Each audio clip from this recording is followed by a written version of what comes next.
Chemistry is the ever-changing science based around the nature and reaction of the universe on an atomic scale.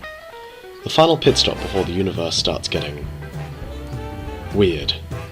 Let's look at one of chemistry's most useful designs, the atomic model, and learn a bit about its history while we're at it. Some of its earlier origins can be given to ancient Greece and their discussions on why the hell the world was put together the way it was. Earlier speculation began as the Greeks suggested the world was made out of the four elements air, fire, earth, and water, and that the reason they were all here was because the four elements wanted to exist in the center of the universe. It was considered to be a sound theory because the Greeks had no way of looking deeper, and despite some of their amazing discoveries, their quote-unquote science was more theology than actual science. Anyway, Aristotle came along with his Aristotelian logic and believed that there was more than four elements. He believed that more should exist, but only one more. This one more was ether, or quintessence, or spirit. And I think Wikipedia says it best. The word aether, in Homeric Greek, means pure, fresh air, or clear sky. In Greek mythology, it was thought to be the pure essence that the gods breathed, filling the space where they lived. Analogous to the air breathed by mortals, ether is related to incinerate, 6 and intransitive, to burn, to shine. Generally, it was seen as the element which allowed the other four elements to blend and purify, creating a seemingly new form out of just four elements. The theory was widely accepted, and it was all fine and dandy in the world of Greek pseudoscience until the more of a scientist than other Greek philosophers, Democritus, shows up with his theory on what the universe actually is.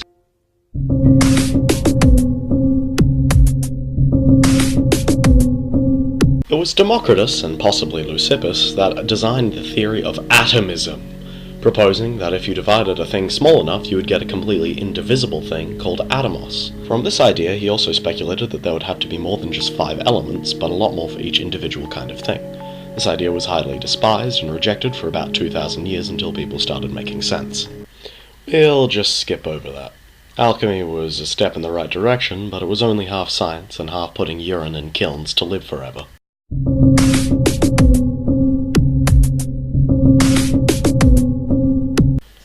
Okay. Come the Age of Enlightenment, the sciencey bit broke off of alchemy to become our beloved chemistry.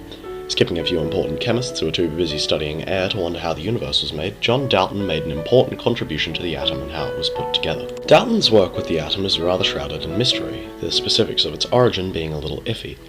Apparently William Higgins tried to claim that Dalton had plagiarized a good portion of his ideas. Perhaps Dalton wasn't quite the bright-eyed pretty boy genius that history sees him as, eh? Accusations aside, Dalton claimed that through studying the air that it was not just one big massive thing, but instead a lot of little things. He believed in Democritus's theory for the most part, that the atom was a singular piece of mass that was as impenetrable as a cannonball. Dalton came up with these 5 laws, 2 of which are disproven and one of them so vague that it was destined to survive any critical analysis from the start. So Dalton was kind of a 50-50 chemist. Still, his life story and stuff on color blindness is pretty cool.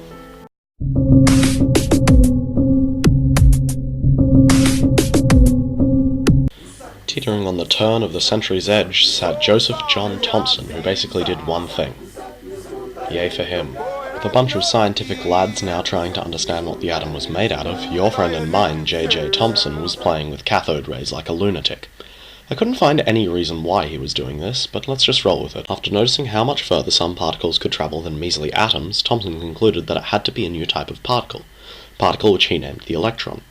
The electron appeared to have nothing else to it, and for the first time in a while they could say they had gone as small and as simple as possible. Thomson then proceeded to go overboard with his new findings, speculating that atoms were actually made out of positively charged electrons in the center being surrounded by negatively charged electrons on the outside. Kind of like a plum pudding. Yeah, this method got shut down later on, but almost all his stuff on electrons was pretty true.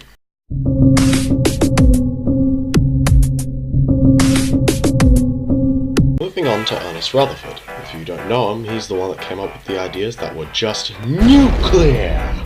But we aren't here for learning how to break the atom, we are here to learn how it's built, and to rub JJ Thomson's nose in the dirt for getting a little too uppity with his discovery of electrons. Rutherford was bored one day in the Victoria University of Manchester, so he decided to shoot radiation waves at gold, because we still hadn't figured out that radiation is bad. Upon this venture with radiation, he realised that the radiation waves weren't going all in one direction as he thought, all over the place. This meant that the electron's position was not stable, but bouncing around all over the place, disproving Thomson's plum pudding model for something a little more complex. Rutherford divined that the atom must have a tightly compressed nucleus where all the cool bits hung out, in an area where electrons existed somewhere on the outside. Then, after the first ever nuclear reaction in 1917, he discovered the proton, part of the nucleus which defines what type of atom it is. Look at this lithium atom drawn by Ben. It has 4 neutrons, 3 electrons, and 3 protons. Now look at this thing. It has 800 electrons, a history of sitcom producing, a wife and 3 kids, and 3 protons. What atom is it? It's lithium. After working as a director at the Cavendish University, Rutherford discovered the neutron, another particle which seems to have something to do with radiation. I'm not entirely certain here.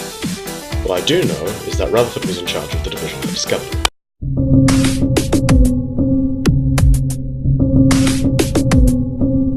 Niels Bohr was later employed by Rutherford to do some postdoctoral work, whatever the hell that means. In this time, Bohr worked with Charles Darwin's grandson in trying to understand electrons and their relationship to atoms. What they came up with was this.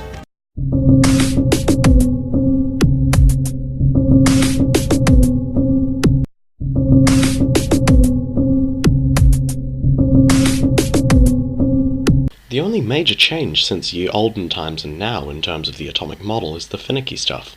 If the atom is made up of these particles, then what are these particles made of? Asks the smart aleck. This proceeded to make scientists very anxious. Some scientists looked deeper than atoms, only to discover a Lovecraftian horror realm where all the laws of physics gave up like a long-time unmowed lawn, leaving scientists for dead in this world where matter spontaneously generates and annihilates itself and wormholes pop in and out of existence. I highly suggest not checking this out if you want your brain to be in one piece and feel like the world makes sense. I hope I did well describing the chemistry part of this because I am frankly too sane to explain in depth the nature of quantum physics. Thank you for enlightening yourself, and goodbye.